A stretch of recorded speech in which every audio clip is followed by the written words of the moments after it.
Home Assistant. Release di aprile 2023. Una primavera ricca di novità grafiche. Vediamo insieme le più interessanti. Iniziamo con la nuova interfaccia di comando per i sistemi di allarme. Un pinpad verrà mostrato alla selezione della specifica funzione.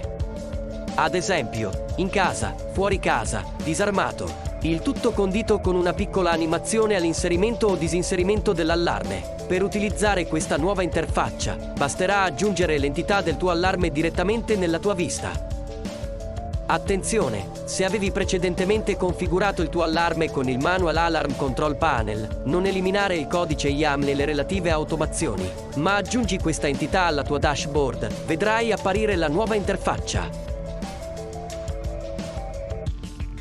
Nuova interfaccia per serrande, porte, finestre e tende. La nuova interfaccia consente di controllare l'apertura e la chiusura, adattandosi alle capacità della copertura. In particolare, la prima in figura a sinistra mostra anche un cursore con la percentuale di apertura.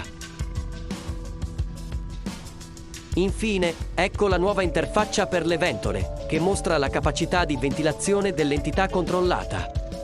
A seconda dei livelli di velocità della tua ventola, la finestra di dialogo regolerà automaticamente l'interfaccia utente. Potremo anche usare i soli livelli acceso-spento o un cursore con l'indicazione della percentuale di ventilazione.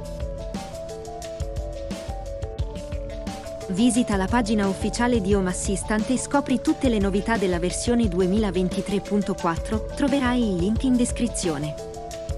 Se questo video è stato di tuo gradimento metti un like e non dimenticare di iscriverti al canale. Al prossimo video.